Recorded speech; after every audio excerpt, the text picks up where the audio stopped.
Buenas noches, estimados colegas. Es un placer de nuevo estar con ustedes esta noche, transmitiendo desde las instalaciones del Colegio Nacional de Cirujanos Dentistas. Es muy grato para mí presentar hoy a un excelente endodoncista y gran amigo, el cirujano dentista especialista en endodoncia, Alejandro Rubalcaba, con el tema periodontitis apical crónica, generalidades, diagnóstico y tratamiento. El doctor Raúl es cirujano dentista, egresado de la Universidad Nacional Autónoma de México 2005-2010, especialista en endodoncia, egresado de la División de Estudios de Posgrado e Investigación de la UNAM 2011-2013, certificado por el Consejo Mexicano de Endodoncia el 27 de mayo del 2016 y actualmente es secretario de Promoción y Difusión en la Academia Mexicana de Endodoncia ACE. Y bueno, su práctica privada es limitada en endodoncia. Doctor Alejandro, muchas gracias por estar con nosotros esta noche. No, muchas gracias, doctora, por la presentación. Un honor estar aquí.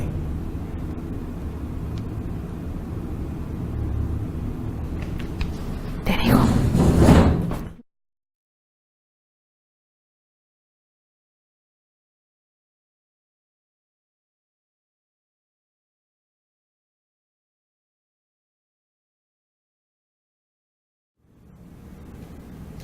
Hola, muy buenas noches, estimados colegas y compañeros. Es para mí un gran honor poder estar aquí en las instalaciones del Colegio Nacional de Cirujanos Dentistas para platicar con ustedes a lo largo de esta hora de periodontitis apical crónica, generalidades, diagnóstico y tratamiento. Quiero agradecer la invitación al Colegio Nacional de Cirujanos Dentistas y a la Academia Mexicana de Endodoncia por permitirme estar esta noche en este foro para platicar un rato con ustedes. Sin más por el momento, vamos a dar inicio a la plática. Espero que los temas y subtemas que desarrollaremos a lo largo de esta hora sean de su agrado y su interés. En esta plática vamos a desarrollar lo que es introducción y definición de periodontitis apical crónica, antecedentes y clasificación, etiología y etopatogenia de la periodontitis apical crónica, donde abordaremos aspectos biológicos importantes para comprender el proceso de evolución de la periodontitis apical, así como el proceso de resolución de la misma. Hablaremos acerca de diagnóstico, variantes de periodontitis apical crónica, evolución y características clínicas, tratamiento y un par de casos clínicos que desarrollaremos al final de la plática. Primero quisiera empezar definiendo qué es periodontitis apical. Periodontitis apical a grandes rasgos es la inflamación que se lleva a cabo en la porción perirradicular. Esta reacción inflamatoria inmunológica es causada en los tejidos perirradiculares y se debe a una infección microbiana persistente en el sistema de conductos radiculares del diente o de los dientes afectados. ¿Qué la puede provocar? La pueden provocar diversos factores, como veremos en la parte de etiología, entre los cuales podemos mencionar lo que sería un traumatismo, una fisura o fractura, lo que sería una microfiltración coronaria por una restauración mal ajustada, restauraciones a base de resina o a base de cualquier material que estén muy próximas a la cavidad pulpar, lo cual puede generar una inflamación a nivel de tejido pulpar, o en este caso, por ejemplo, podemos apreciar lo que es una caries profunda que hizo comunicación con la cavidad pulpar en el cuerno mesial, generando un microabsceso, lo cual genera un proceso inflamatorio, estimulando las células propias de defensa de la pulpa, las fibras A delta y las fibras C, que causan dolor. Este proceso inflamatorio irá extendiéndose desde la porción cervical hasta la porción apical para establecer la periodontitis apical. Esta representa una interacción dinámica que ocurre en el periápice entre las bacterias patógenas y los mecanismos de defensa del huésped, que trae como resultado el establecimiento de la periodontitis apical en diversas categorías, las cuales se han clasificado en base a sus hallazgos clínicos, radiográficos e histológicos. La periodontitis apical crónica es la inflamación y destrucción del periodonto apical como consecuencia de una necrosis pulpar. En esta patología encontramos lo que es la destrucción de tejidos periodontales, como es el hueso, el cemento y el ligamento periodontal, que son signos patognomónicos característicos de lesiones apicales crónicas. Podemos apreciar aquí en la imagen que debido a una necrosis pulpar se genera la periodontitis apical crónica, y también es importante mencionar que existe una gran población celular, las cuales van a actuar de forma dinámica para causar la patosis periapical. Entre estas células podemos mencionar a lo que son macrófagos, lo que son los fibroblastos, células plasmáticas, linfocitos, entre otras células que mencionaremos más adelante. La periodontitis apical crónica representa un balance dinámico entre agentes irritantes exógenos, generalmente la microbiota proveniente del conducto radicular, sus productos y los mecanismos de defensa del huésped. Si el proceso agudo en fase inicial no es tratado, se convertirá en un proceso crónico. ¿Ello qué va a causar? Va a suponer un cambio en el tiempo y en la población celular. La etiología se basa en que el proceso inflamatorio agudo es una respuesta exudativa, mientras que el proceso crónico es una respuesta proliferativa. Una vez más, aquí hacemos alusión a las células que mencionábamos en la diapositiva pasada, debido a que estas representan una interacción dinámica que causará el proceso de la periodontitis apical crónica. Fish realiza un estudio de diversas lesiones periapicales donde él establece 4 lesiones principales a notar en la periodontitis apical crónica. A mi punto de vista es importante que repasemos o que tengamos el conocimiento de estas zonas, ya que esto nos va a ayudar a comprender el proceso de evolución de la periodontitis apical crónica, así como el proceso de resolución de la misma una vez que nosotros hayamos efectuado el tratamiento de endodoncia o el tratamiento de conductos.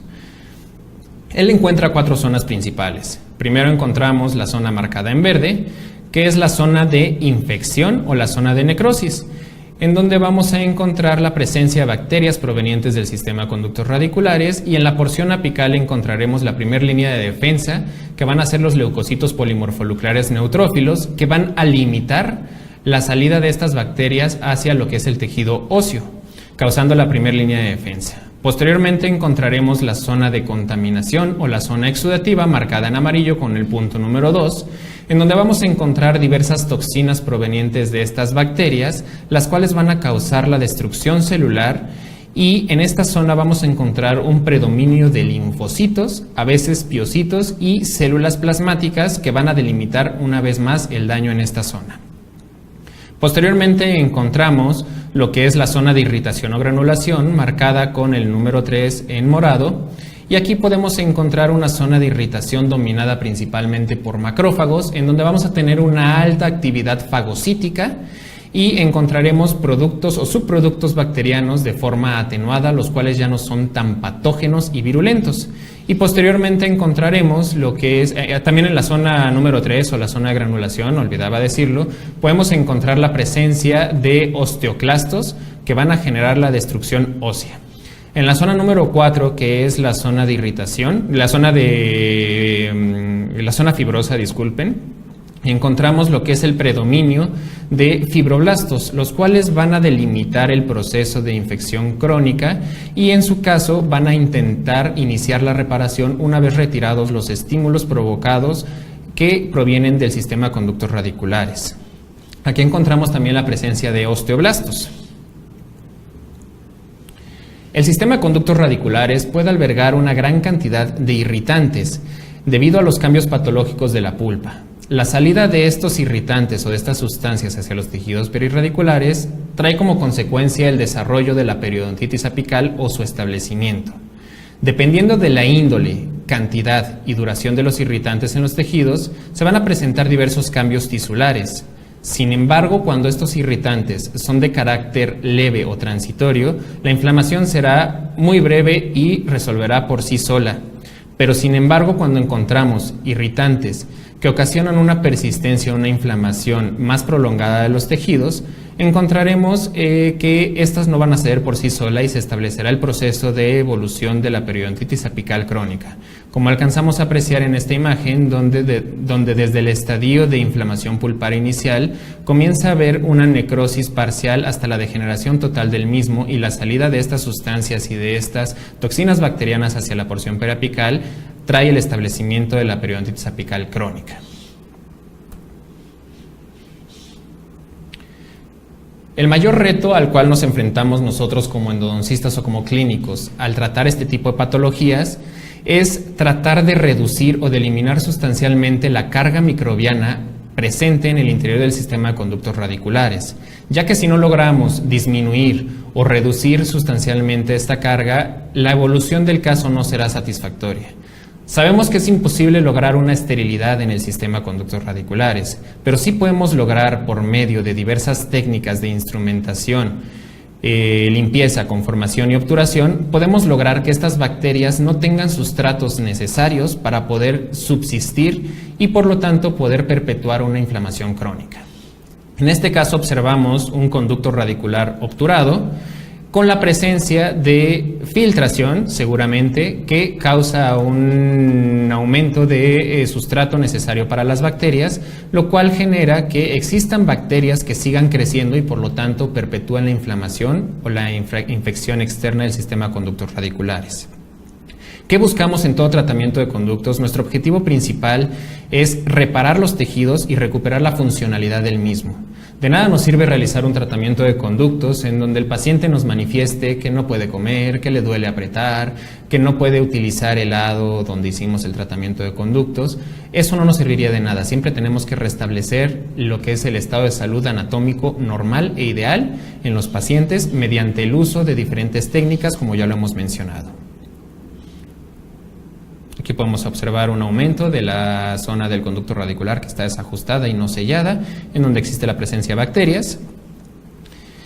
Pero sin embargo, cuando se siguen los estándares más altos y los procedimientos más cuidadosos, pueden presentarse fracasos o evoluciones no satisfactorias debido a que hay zonas del conducto radicular que no podemos limpiar, instrumentar y obturar incluso con las técnicas actuales.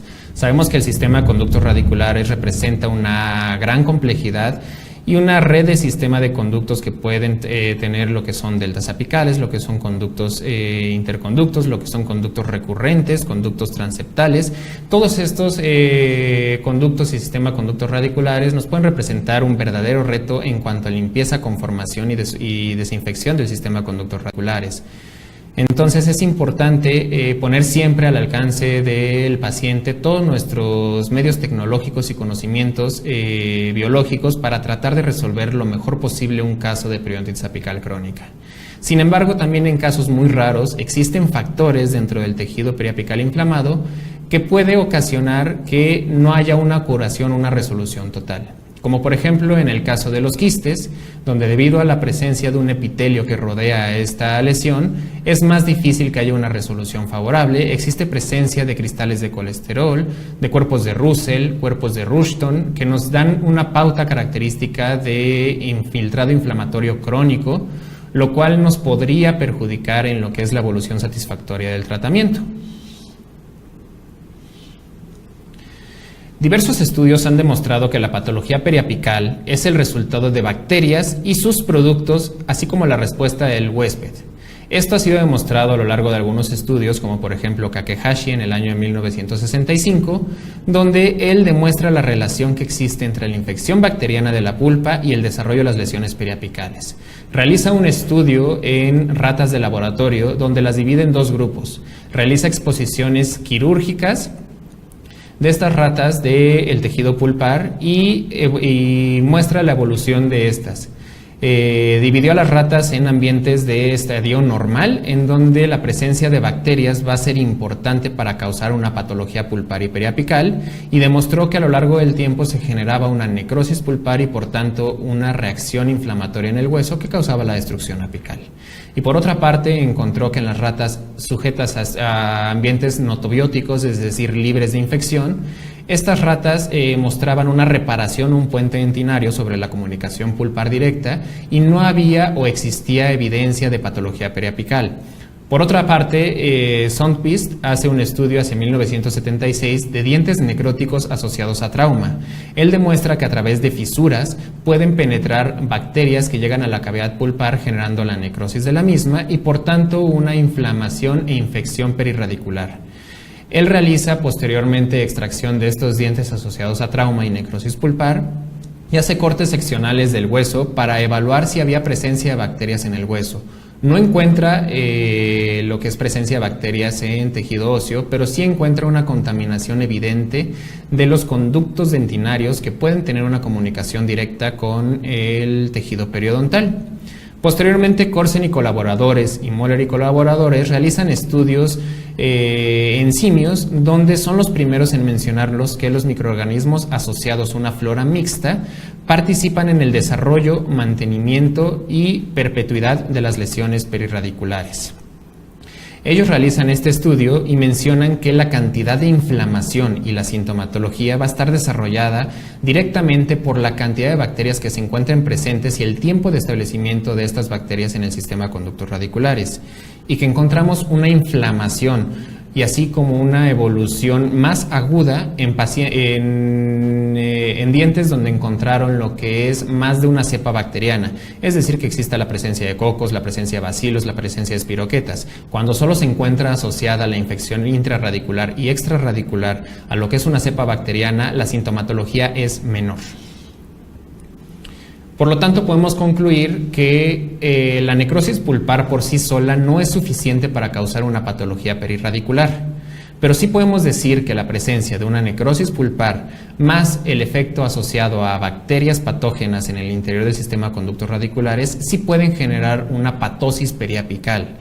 Y debemos de mencionar que los microorganismos que normalmente se encuentran presentes en cavidad bucal no suelen ser patógenos, pero si se les da una entrada al tejido pulpar y periapical, se les puede considerar altamente virulentos. Existe una amplia variedad de clasificaciones que se han llevado a lo largo de la historia acerca de la periodontitis apical.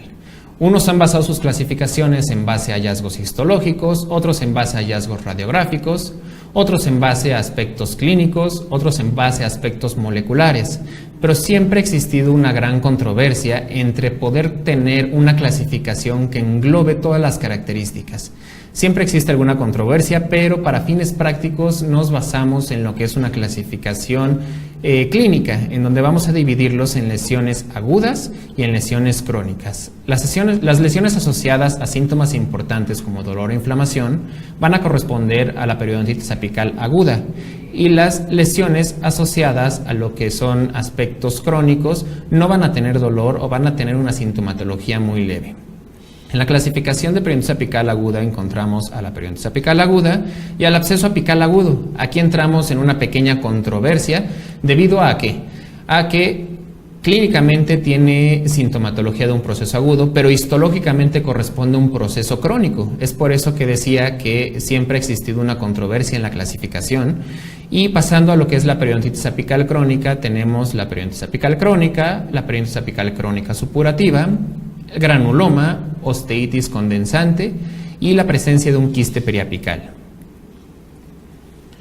La periodontitis apical puede deberse a factores biológicos y a factores no biológicos. Entre los factores biológicos tenemos a microorganismos y virus, y los factores no biológicos se pueden deber a factores mecánicos, factores térmicos y factores químicos. Entre los factores mecánicos podemos nombrar principalmente a lo que sería la instrumentación propia del sistema de conductos radiculares, donde si nosotros no tenemos un control adecuado de la longitud de trabajo, podríamos causar una sobreinstrumentación y por lo tanto dolor en nuestros pacientes postoperatoriamente. En los térmicos podemos mencionar lo que sería la presencia de calor extremo en el sistema de conductos radiculares, que podría ser causado por la aplicación de ultrasonido de forma errónea, sin irrigación, por ejemplo. Al eliminar un poste metálico, podría causar irritación en los tejidos periapicales. Al utilizar técnicas como se solía utilizar anteriormente en la técnica de Schilder con transportadores de calor, donde no teníamos un control de qué tanto calor podíamos aplicar a la dentina, podía generar un daño prolongado al tejido periapical, lo cual podría significar un daño posterior. Y en los químicos podemos mencionar lo que es la presencia de los irrigantes en la terapia del sistema de conductos radiculares, como puede ser el uso de hipoclorito de sodio, EDTA, clorhexidina, entre muchos otros. En las fases iniciales del proceso de inflamación pulpar podemos encontrar sustancias como los neuropéptidos, que son sustancias sintetizadas por células nerviosas y sus prolongaciones citoplasmáticas.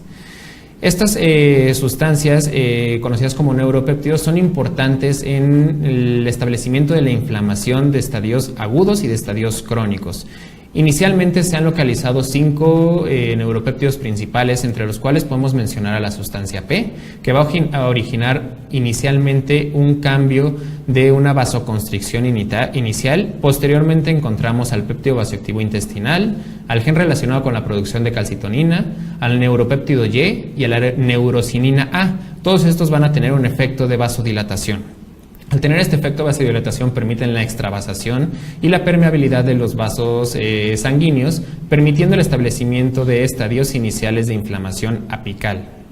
Independientemente del agente etiológico, el organismo va a reaccionar produciendo una serie de cambios hísticos, lo cual va a traducirse inicialmente en la aparición de leucocitos polimorfonucleares neutrófilos en la zona apical para intentar limitar el daño proveniente del sistema conductor radiculares. Durante los estadios más tardíos podemos encontrar lo que es la presencia de macrófagos que comienzan a aparecer en el ápice y se ha demostrado que estos tienen un funcionamiento importante en lo que es el desarrollo de la lesión perirradicular, así como también en la perpetuidad de lesiones inflamatorias crónicas. Los macrófagos son las células inmunocompetentes más dominantes durante todos los estadios de las lesiones perirradiculares.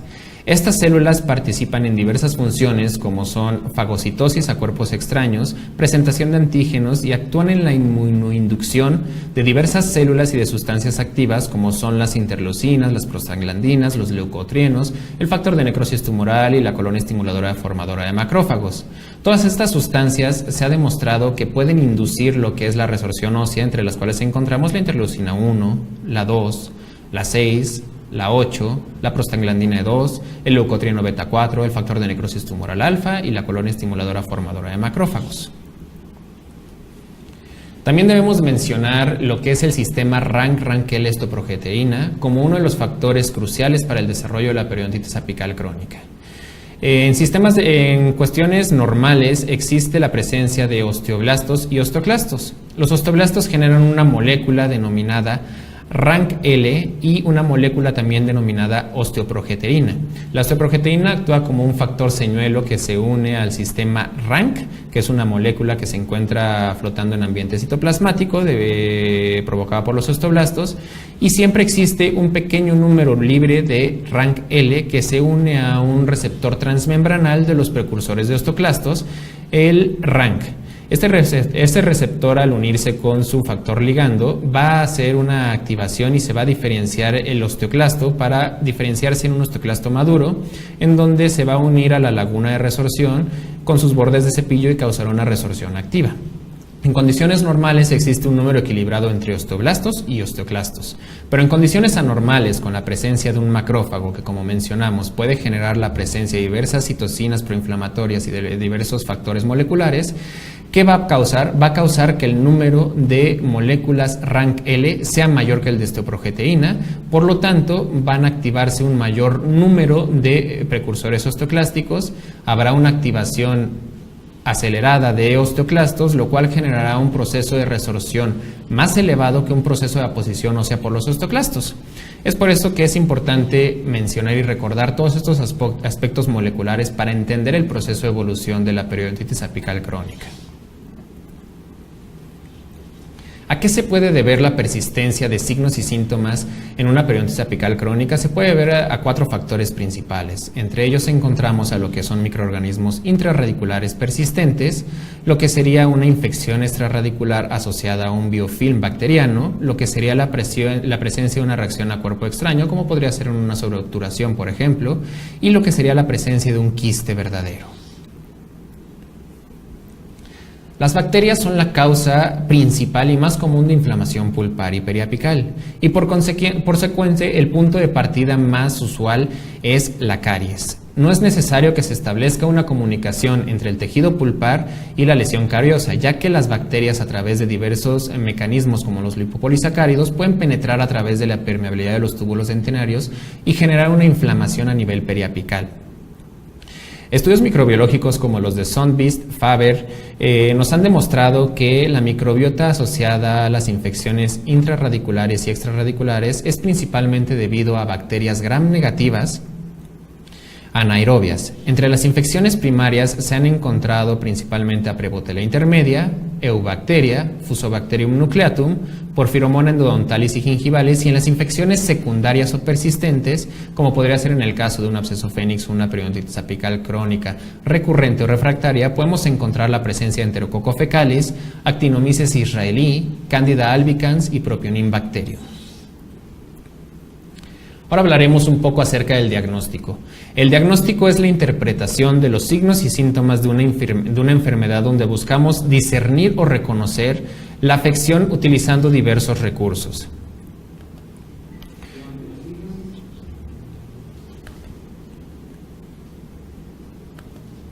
Un segundo, perdón, se apareció una pantalla aquí.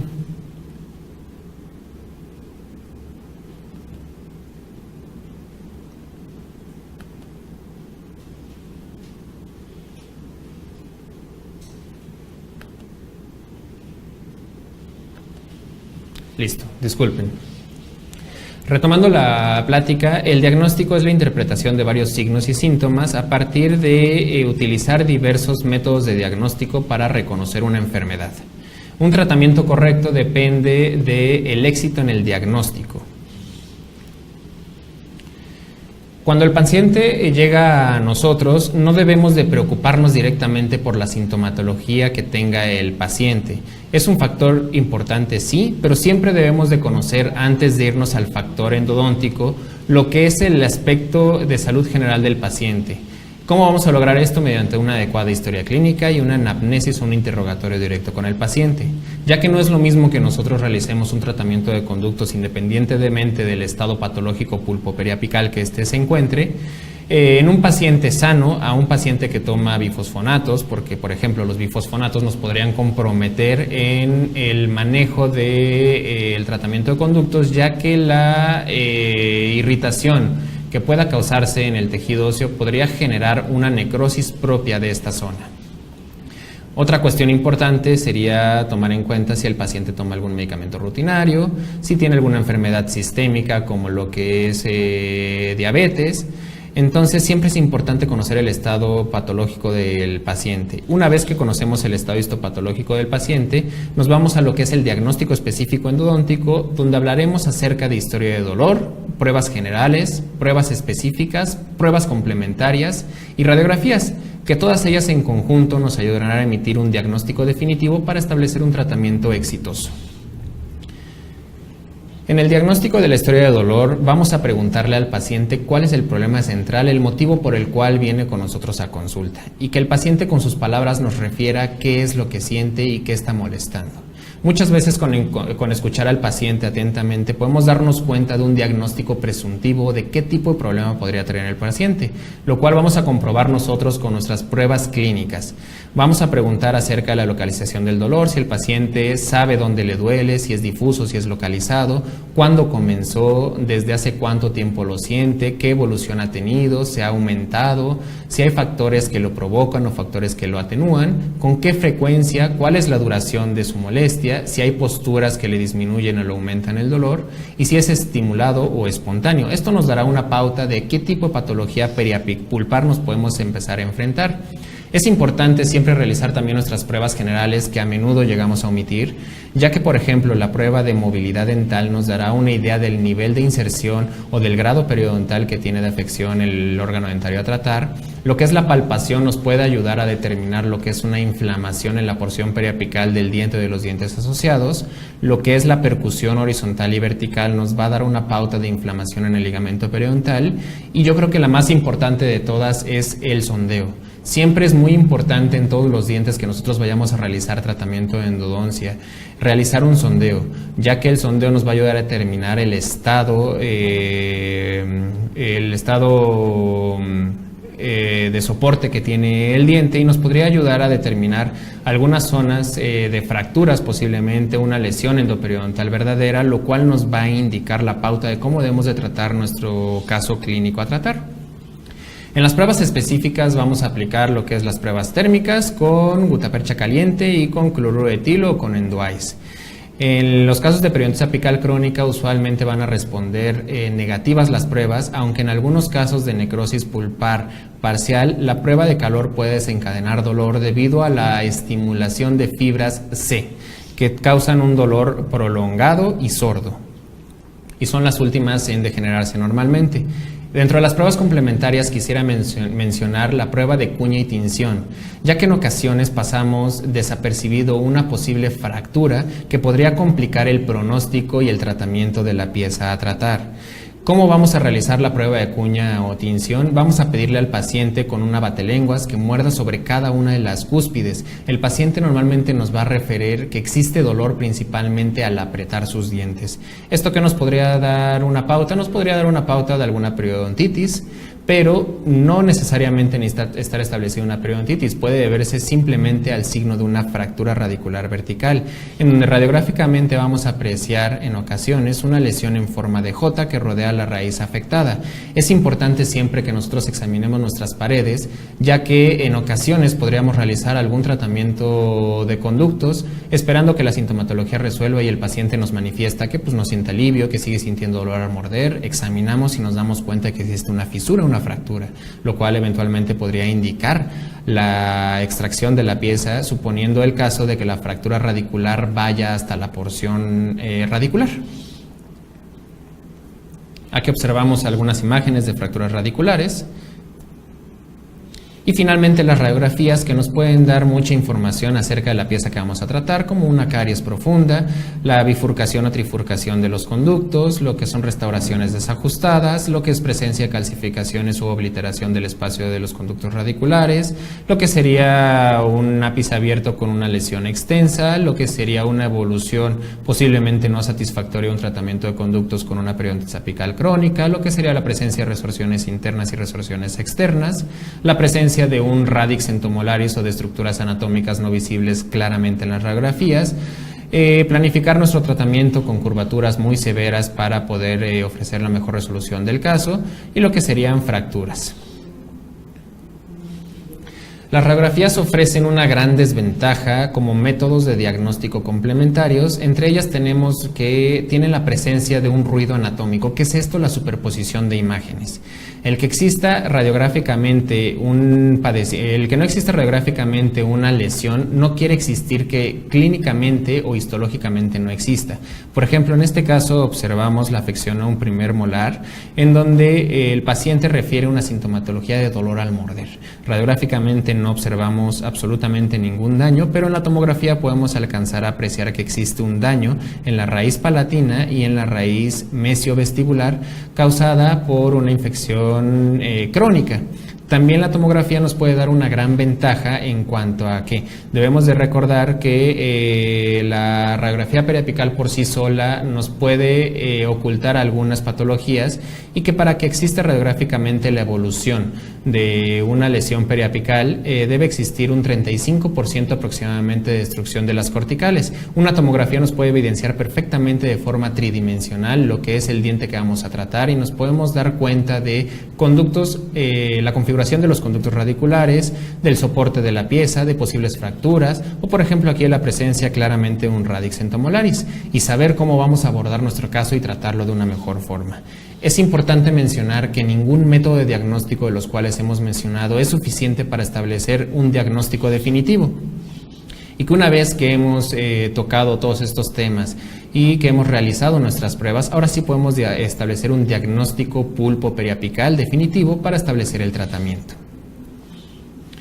Siempre hay que establecer un diagnóstico pulpar y un diagnóstico periapical. El diagnóstico pulpar puede ir desde pulpa sana, pulpitis reversible, pulpitis irreversible, pulpitis hiperplásica y necrosis pulpar.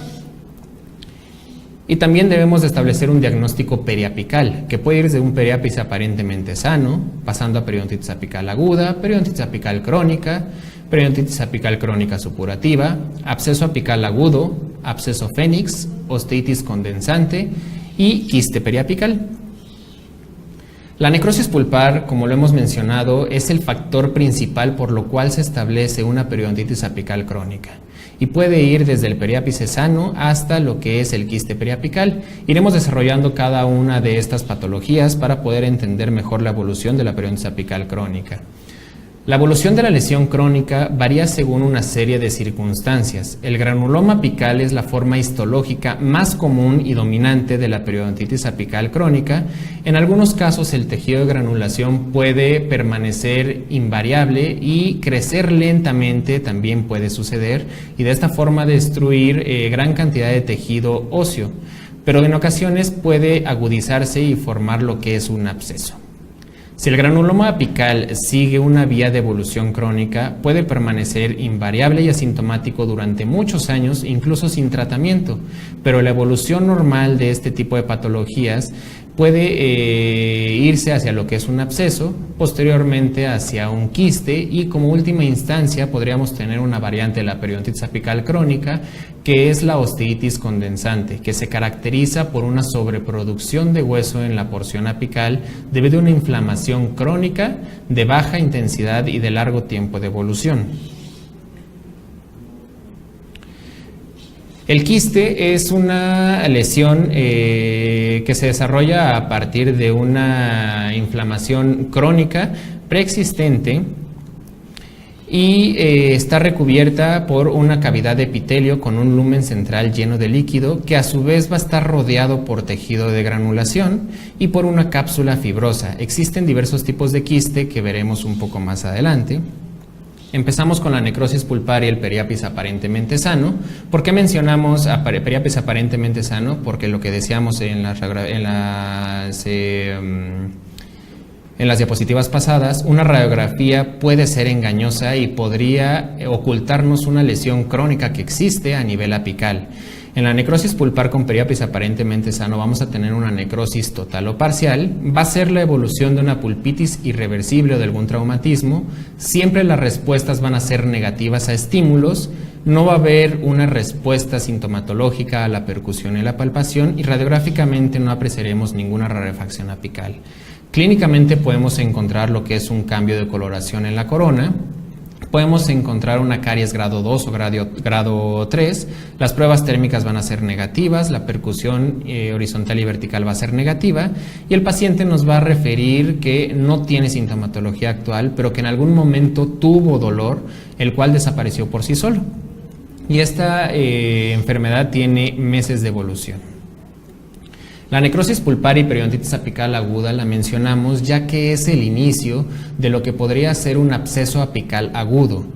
El estado pulpar va a ser necrótico, en donde no va a haber respuesta a los cambios térmicos. Va a haber una molestia considerable a lo que es la palpación en la zona periapical, molestia considerable a lo que es la percusión y la palpación. El paciente nos va a referir que no pudo dormir, que tuvo que tomar antibiótico posiblemente o algún analgésico. Vamos a evidenciar radiográficamente lo que es la presencia de una rarefacción apical, una caries que tiene una comunicación directa, una caries grado 2 o grado 3 con el tejido pulpar y va a existir un dolor considerable. Posteriormente tenemos a la necrosis pulpar y periodontitis apical crónica, en donde va a existir una necrosis total del sistema de conductos radiculares, va a ser la evolución de una periodontitis apical aguda no tratada, la respuesta a estímulos es negativa y alcanzamos a evidenciar que radiográficamente se ve una lesión bien establecida, la cual va a remitir con el tratamiento de conductos radiculares. Existe un aumento en lo que es la presión hidrostática y por lo tanto comienza a haber una destrucción más considerable de tejido periapical. Observamos también clínicamente un cambio de coloración en la corona. Por ejemplo, en este caso clínico observamos un premolar con una lesión radiolúcida bien definida en esta cuestión, bastante amplia, y una vez realizado el tratamiento de conductos, la sintomatología se elimina. Podemos apreciar aquí algún conducto accesorio obturado, lo cual va a significar la resolución del caso gradualmente, en donde podemos apreciar que existe una disminución en la radiodensidad de la lesión crónica. Podemos apreciar aquí otro caso donde teníamos un central con una caries un poco prolongada, lo cual causó la necrosis del tejido pulpar. No había afección al diente contiguo, al lateral contiguo, por lo cual solo fue necesario realizar tratamiento de conductos sobre el incisivo central. Aquí podemos apreciar otro caso donde tenemos una trifurcación del sistema de conductos radiculares en este premolar inferior, muy característico de estas piezas que a veces suelen ser un poco caprichosas y difícil de resolver estos casos debido a la compleja anatomía, y observamos la resolución del caso. Posteriormente tenemos a la necrosis pulpar y periodontitis apical crónica supurativa, donde va a haber una necrosis total El paciente puede estar sintomático o asintomático. Usualmente tendremos la presencia de una fístula, por la cual podremos hacer una fistulografía para darnos cuenta hacia dónde se va el proceso de lesión crónica. Observamos una zona radiolúcida apical bien establecida y va a existir una sintomatología a la percusión y a la palpación. Aquí observamos una fistulografía donde vemos claramente que la lesión está asociada principalmente a la raíz mesiovestibular de este segundo molar mandibular, y vamos a observar una restauración desajustada, vamos a observar una tumefacción y una inflamación del paciente. El paciente nos va a referir que no pudo dormir, que tuvo sintomatología. Y después tenemos a la necrosis pulpar y el absceso apical agudo, donde será una necrosis total del sistema de conductos radiculares. Es la evolución de una necrosis pulpar y de una periodontitis apical aguda no tratadas. Existe una sintomatología a la percusión y a la palpación bastante exacerbada, muy aguda, y vamos a observar una rarefacción inicial o una rarefacción bien establecida. El absceso apical agudo va a depender de la virulencia de diversos factores como son las bacterias. Aquí observamos lo que es aumento de volumen sobre la zona retromolar en la zona asociada al segundo molar superior, y aquí observamos un infiltrado purulento debido a una infección considerable en el sistema de conductos radiculares. El absceso Phoenix se denomina también absceso apical agudo secundario. Este tiene las mismas características clínicas de un absceso apical agudo, pero con la diferencia que va a existir una tumefacción evidente, va a ser súbita la inflamación, está asociada a una lesión crónica preexistente que se agudiza por alguna cuestión. Después tenemos a la necrosis pulpar y a la osteitis condensante, que es una variable de la periodontitis apical crónica. Principalmente se encuentra presente en pacientes jóvenes, asociado normalmente a lo que es el primer molar mandibular. La respuesta es negativa a estímulos térmicos. No alcanzamos a apreciar una lesión, al contrario, una sobreproducción de hueso asociada a la porción apical. Encontraremos una caries grado 2 o grado 3 o una inflamación crónica de largo tiempo de evolución. No va a existir sintomatología a la palpación y a la percusión. Va a ser de meses o años de evolución. Y finalmente tenemos a la necrosis pulpar y al quiste periapical, donde va a existir, puede ser una caries extensa grado 3 que tenga una comunicación directa con el tejido pulpar. Va a existir una molestia pequeña a lo que es la aplicación de percusión horizontal y vertical. Anteriormente se pensaba que podíamos diagnosticar un quiste periapical radiográficamente, tomando en cuenta que era una lesión grande, bien delimitada, con corticales bien delimitadas. Hoy en día esta cuestión ya no se acepta, debido a que se ha demostrado que los bordes de radiolucidencia no pueden utilizarse como un criterio de diagnóstico para definir entre estas afecciones.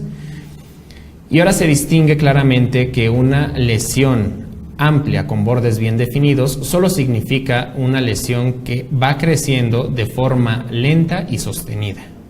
Y una radiolucidez apical mal definida o con bordes poco definidos solo significa que es una lesión que va creciendo de forma rápida.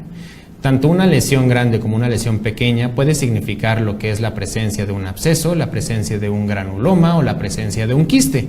Solo nos damos cuenta del diagnóstico de quiste periapical mediante un estudio histopatológico. Es la única manera de nosotros poder saber a qué patología periapical nos estamos enfrentando. Debemos de saber que el estado histopatológico de una lesión es desconocido al momento del tratamiento.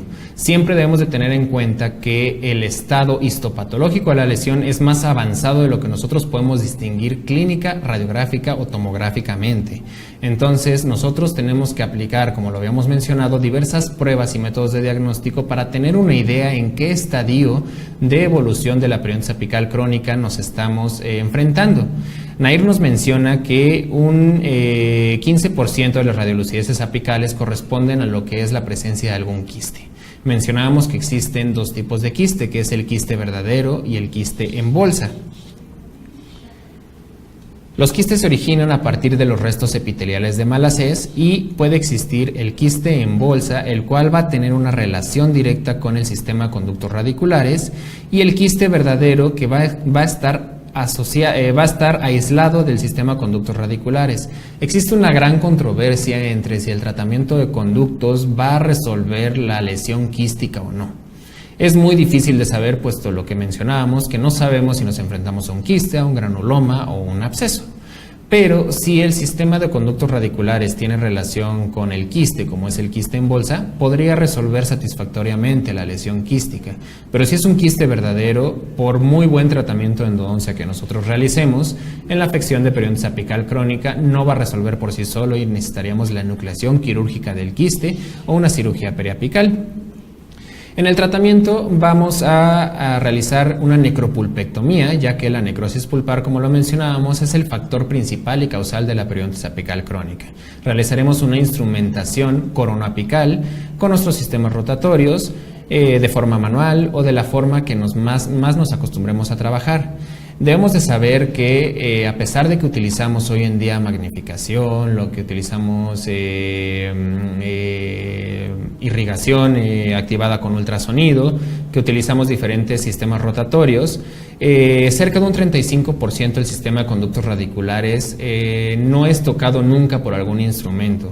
Entonces debemos de utilizar todos los métodos tecnológicos que nosotros conozcamos para potencializar nuestros resultados y lograr una obturación tridimensional lo más herméticamente posible. En la irrigación, el irrigante ideal para endodoncia siempre ha sido y será posiblemente el hipoclorito de sodio.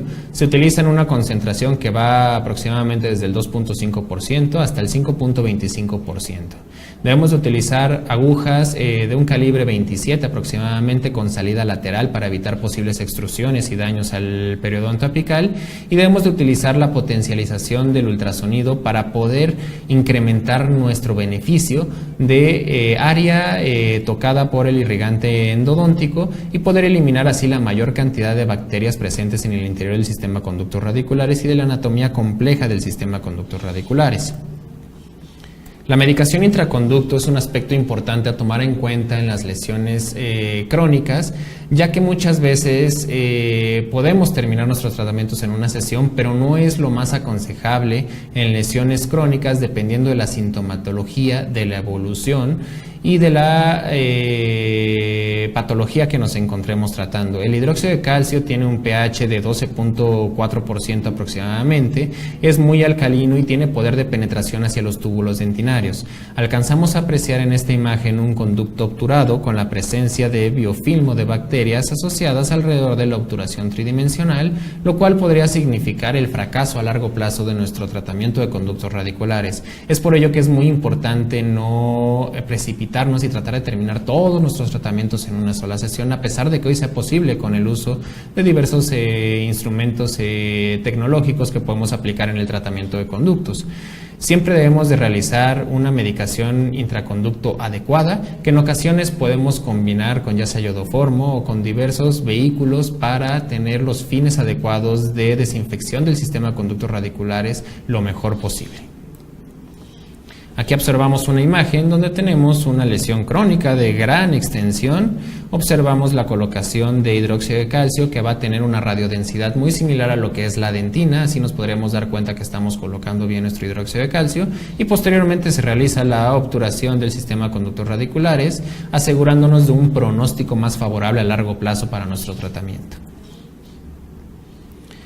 Y antes de realizar la obturación debemos de seguir un protocolo. Sugiero que sigamos un protocolo de irrigación final basado en hipoclorito de sodio activado con ultrasonido, neutralizado con agua, y posteriormente utilizamos EDTA para la eliminación del barrillo dentinario. Siempre es muy importante neutralizar las sustancias irrigadoras con agua o con suero fisiológico, ya que en ocasiones puede existir una interacción entre sustancias que podrían ser no muy aptas para el conducto radicular,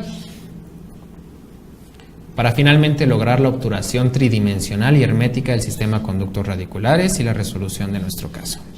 Observamos aquí unas imágenes de obturaciones donde tenemos la obturación de conductos accesorios apicales, la obturación de un conducto lateral en esta radiografía, que podemos apreciar que originalmente mantenía la lesión de gran extensión en este lateral que tenía tratamiento de ortodoncia. Y finalmente pasamos a los casos clínicos. El primer caso clínico es una paciente femenina de 65 años de edad que acude a consulta refiriéndonos que le duele apretar sus dientes y que tiene dolor constante. Podemos apreciar en la radiografía lo que es una incrustación desajustada de mucho tiempo de evolución, hace 6 años, espacio de ligamento periodontal ensanchado, una rarefacción apical difusa, conductos radiculares estrechos. A las pruebas de sensibilidad pulpar y periapical es negativo, lo cual nos indica una necrosis pulpar. A la prueba vertical y horizontal de percusión es positiva de una forma leve y fugaz. Existe un ensanchamiento del ligamento periodontal. El sondeo es de 7 en la porción mesiovestibular, en distovestibular de 6 y en lingual de 8 milímetros, lo cual nos indica lo que es una posible afectación endoperio verdadera y la movilidad dental grado 2. Se trata de una necrosis pulpar y una periodontitis apical crónica. Realizaremos necropulpectomía y el pronóstico es favorable. En la primera cita eliminamos lo que es la incrustación, realizamos nuestra cavidad de acceso, nos damos cuenta que es un conducto en C, clasificación FAN de 2. Realizamos lo que es una neutralización por tercios instrumentando coronoapicalmente y dejamos medicación a base de hidróxido de calcio. El conducto en C nos representa un gran reto debido a que tiene un istmo muy prolongado donde puede estar lleno o está lleno seguramente de tejido pulpar necrótico y tenemos infecciones extrarradiculares un poco difíciles de resolver si nosotros no tenemos el cuidado de tratar este istmo adecuadamente. ¿Cómo lo vamos a tratar? Lo vamos a tratar mediante instrumentos delgados, limpiando o haciendo un movimiento circunferencial en sentido horario y antihorario de las manecillas del reloj para poder limpiar todo ese istmo, apoyándonos de lo que es ultrasonido para poder potencializar lo que es la irrigación y que se difunda a través de todas las irregularidades del sistema de conductos radiculares. Observamos aquí una clasificación FAN de 2 que es conocida como semicólono, punto y coma, donde el conducto distal se encuentra aislado. Existe un istmo bastante grande, bastante considerable en lo que es la porción del piso cameral. En la segunda cita realizamos lo que es una instrumentación completa activada con ultrasonido o con ayuda del ultrasonido para posteriormente realizar la obturación. Previamente dejamos medicación intraconducto y la paciente se encontraba asintomática en el momento de la obturación. Aquí observamos la obturación que se realizó mediante una técnica lateral modificada con ultrasonido siguiendo previo protocolo de irrigación final. Y observamos la obturación del sistema de conductos radiculares, bien adaptada y bien sellada en todas las irregularidades del sistema de conductos de este conducto en C. Este es otro caso clínico donde tenemos un diente 46 con presencia de caries, tumefacción extraoral difusa e indurada con 2 días de evolución. Al realizar el acceso se observa un techo parcial de la cámara pulpar, lo cual nos podría indicar una de las razones principales por las cuales falló el tratamiento de conductos. Observamos radiográficamente la presencia de un tratamiento de conductos previo, una lesión apical extensa de 8 milímetros por 10 milímetros aproximadamente.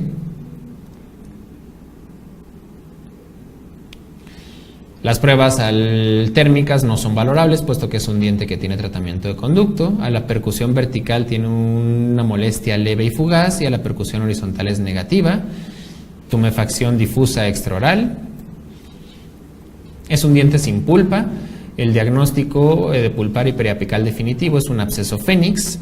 Se realizará una repetición de tratamientos y el pronóstico era reservado. En la primera cita tomamos radiografías de diferentes angulaciones para darnos cuenta del tamaño de la lesión y observamos que posiblemente la causa principal sea que no se logró una instrumentación completa del sistema de conductos radiculares en el conducto mesiovestibular. En la primera cita realizamos la desobturación, la medicación intraconducto, previo a haber realizado una longitud adecuada de trabajo. En la segunda cita el paciente se encuentra asintomático, 8 días después de haber realizado la medicación intraconducto, y realizamos la obturación mediante técnica lateral modificada con ultrasonido y observamos la obturación final con la evolución del caso a 11 meses de evolución, donde podemos apreciar la radiografía inicial y la radiografía final 14 meses, donde alcanzamos a apreciar un restablecimiento de la salud periapical casi por completo y prácticamente una resolución favorable del caso. Otro caso clínico es de una compañera, la doctora Lisbeth Alejandra Hernández Galicia. Es un paciente masculino de 25 años de edad que tiene afección en el órgano dentario 27. Tiene un tratamiento previo de conductos que se realizó 5 años atrás y el paciente es remitido por hallazgos radiográficos de una radiolucidez apical y fístula por palatino. Las pruebas de vitalidad son negativas, una movilidad grado 1 y el sondeo realmente no es significativo. Observamos aquí en la fotografía lo que es una fístula a nivel palatino. En la ortopantomografía podemos ver una lesión de gran extensión con la presencia de un tratamiento de conductos previo. Observamos conductos radiculares obturados, una rarefacción apical difusa y de gran extensión, y el diagnóstico es un diente sin pulpa y periodontitis apical crónica supurativa. Observamos el tamaño de la lesión. En la primera cita se realiza desobturación del sistema de conductos radiculares, una permeabilización con limas delgadas y una instrumentación coronoapical para dejar medicación intraconducto. Y observamos que existió una pequeña extrusión de material de desobturación que se fue a la porción periapical. La doctora decide dejar abierto el diente para que exista un drenaje completo de esa zona, ya que existía una considerable vía de drenaje a través del conducto mesiovestibular y del conducto palatino. En la segunda cita observamos que existe todavía un drenaje considerable en esta cuestión. Se establece una longitud de trabajo para instrumentar el sistema de conductos radiculares y se deja medicación a base de hidróxido de calcio. La tercera cita se realiza una instrumentación y determinación final de la longitud de trabajo y se realiza un protocolo de irrigación del sistema de conductos radiculares donde el paciente ya se encuentra asintomático y la fístula ha desaparecido. Podemos observar que la cantidad de radiodensidad de la lesión se ha disminuido relativamente en forma considerable, casi un mes después de haber iniciado el tratamiento de conductos. En la cuarta cita el paciente se encuentra asintomático, ya no hay drenaje, se realiza protocolo de irrigación final y se elimina la medicación intraconducto para proceder con la obturación, que en este caso la doctora utilizó una obturación vertical de Schilder. Observamos la radiografía inicial y la radiografía a 10 meses con una resolución muy favorable del caso, donde existe ciertamente todavía una lesión periapical pequeña, pero el paciente se encuentra asintomático, ya no existe fístula, por lo cual podemos presumir que existe un éxito en nuestro tratamiento. Y finalmente, el último caso clínico es una paciente que trae dolor al masticar y que dice que tiene hace 2 meses dolor, pero que no sabe en qué zona tiene dolor exactamente. Ella lo asocia a la zona de canino y premolar. No tiene antecedentes personales patológicos. Observamos en la radiografía el órgano dentario 23 que tiene una restauración en la porción cervical. La paciente refiere que tiene ortodoncia hace 4 años. Toma ciprofloxacino y diclofenaco hace 2 semanas la paciente. Observamos una restauración en el cuello del órgano dentario 23, que es a base de ionómero de vidrio. Observamos una amalgama fracturada y desajustada. Observamos los conductos radiculares estrechos, una lesión apical de gran extensión. A las pruebas de sensibilidad pulpar y periapical es negativa. A la prueba de percusión vertical horizontal es una molestia leve y persistente a la vertical. Movilidad es una movilidad grado 2 en ambos órganos dentarios. No existe un sondeo significativo, por lo cual no encontramos una comunicación directa entre el periodonto y el daño periapical. El diagnóstico es una necrosis pulpar. Estableceremos una necropulpectomía. El pronóstico es favorable. Realizamos cavidad de acceso sobre el órgano dentario 23. Logramos una longitud de trabajo con ayuda del sistema de localización apical. Realizamos una instrumentación coronoapical y medicación intraconducto. En esa misma cita realizamos cavidad de acceso al órgano dentario 24, establecemos la longitud de trabajo, medicación a base de hidróxido de calcio después de haber realizado una instrumentación o neutralización por tercios. En la segunda cita, el paciente nos habla 3 días después de nuestra cita inicial, en donde nos dice, ¿sabes qué? Me inflamé muchísimo, traigo mucho dolor, y evolucionó hacia lo que es un absceso fénix o una agudización de una lesión crónica. Observamos que existe un gran drenaje a través del órgano dentario 23, en la cual se realizó la desobturación o la eliminación de la medicación intraconducto, y en automático empezó a haber un drenaje considerable sobre esta zona. Colocamos medicación a base de hidróxido de calcio y yodoformo. ¿Por qué colocamos yodoformo? Se ha demostrado que el yodoformo es más eficiente en condiciones de anaerobiosis, que tiene una mayor disociación el yodo en ambientes de necrosis y que puede causar una mejoría notable cuando el hidróxido de calcio por sí solo no es efectivo como medicación intraconducto. En la tercera cita realizamos una instrumentación final del órgano dentario 23 y 24 y realizamos lo que es la obturación primero del órgano dentario 24 mediante la técnica de Max Padden. La tercera cita es la misma, realizamos posteriormente la obturación del órgano dentario 23 con igual técnica de Max Padden. Y el paciente estuvo asintomático casi durante un mes, pero comenzó a haber una recidiva, lo cual nos indica una periodontitis apical crónica refractaria o recidivante, por lo cual se plantea la opción de un procedimiento quirúrgico complementario. Un mes después podemos apreciar que el paciente no se ha restaurado, que sería una cuestión importante siempre a tomar en cuenta nuestros tratamientos de conductos, que el paciente se restaure lo antes posible y comienza a ver nuevamente lo que es una inflamación o un edema asociado a lo que es principalmente la zona del premolar del órgano dentario 24. Observamos la ortopantomografía, donde se aprecia una lesión de gran extensión que ahora es más grande de lo que era inicialmente, por lo cual no es una evolución satisfactoria. Realizamos una tomografía donde alcanzamos a apreciar una lesión considerable y muy extensa que tiene una comunicación directa desde palatino hacia vestibular, por lo cual muy posiblemente esta lesión no hubiera resuelto y, como sucedió, no resolvió con el tratamiento de conductos radiculares por sí solo, por lo cual se procede a realizar el procedimiento quirúrgico, que sería una apicectomía. Colocamos anestesia, realizamos lo que es la incisión y la elevación del colgajo. No es necesario realizar en este caso una apicectomía, puesto que la lesión ósea era bastante grande. Realizamos un curetaje periapical de la cavidad ósea y la nucleación lo más intactamente posible de la lesión periapical. Se realiza la apicectomía de 3 milímetros, ya que recordemos que en los 3 últimos milímetros apicales se encuentra la mayor cantidad de conductos accesorios que pueden generar la evolución no satisfactoria de nuestro tratamiento si no logramos una obturación adecuada o una desinfección del sistema de conductos radiculares. Se realiza la retropreparación y la retroobturación con IRM en este caso. Colocamos genoinjerto óseo de bovino, sutura,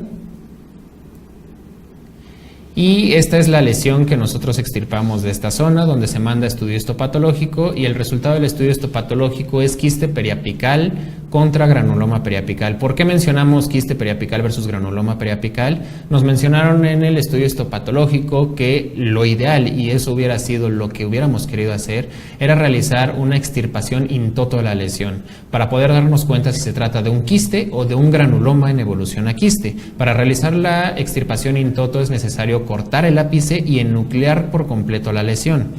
pero podemos darnos cuenta que era un granuloma con evolución a quiste por la presencia de macrófagos, células gigantes multinucleadas, cuerpos de Russell, que esto nos indica la evolución de una lesión crónica de larga evolución y posiblemente sea un quiste que haya estado ya bien establecido. Tenemos las imágenes postoperatorias inmediatas. La cicatrización a un mes, que vemos que es muy buena, el paciente no se ha restaurado, hacemos hincapié en que el paciente se restaure lo antes posible para evitar una filtración secundaria.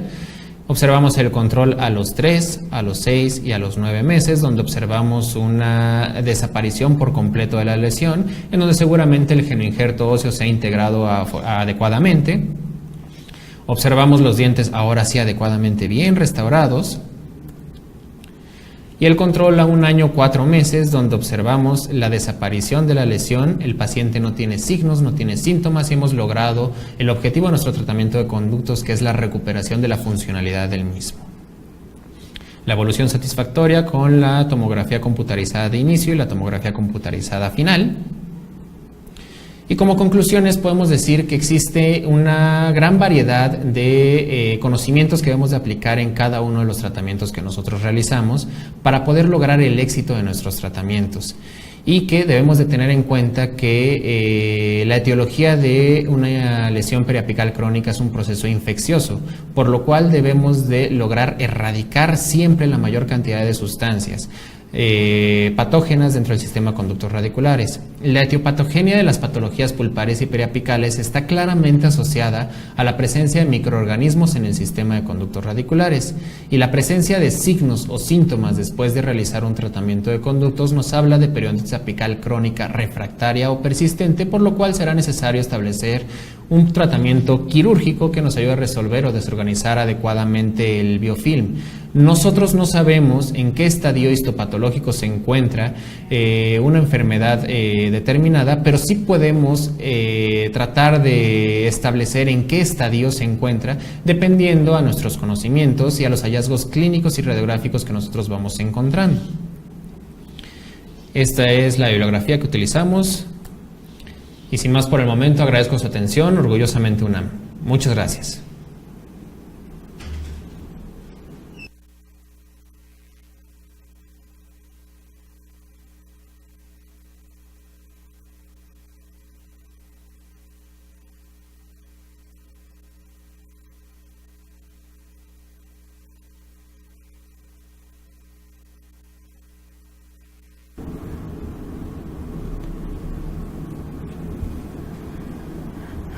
Doctor Alejandro, muchísimas gracias por su plática, todo muy interesante.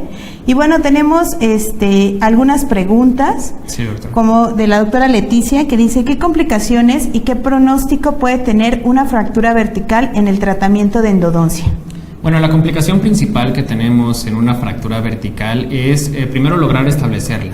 La podemos establecer, como habíamos mencionado, mediante la prueba de cuña y tinción, en donde una vez determinada la fractura identificada, el azul de metileno es un gran adyuvante para determinar si existe una fractura vertical.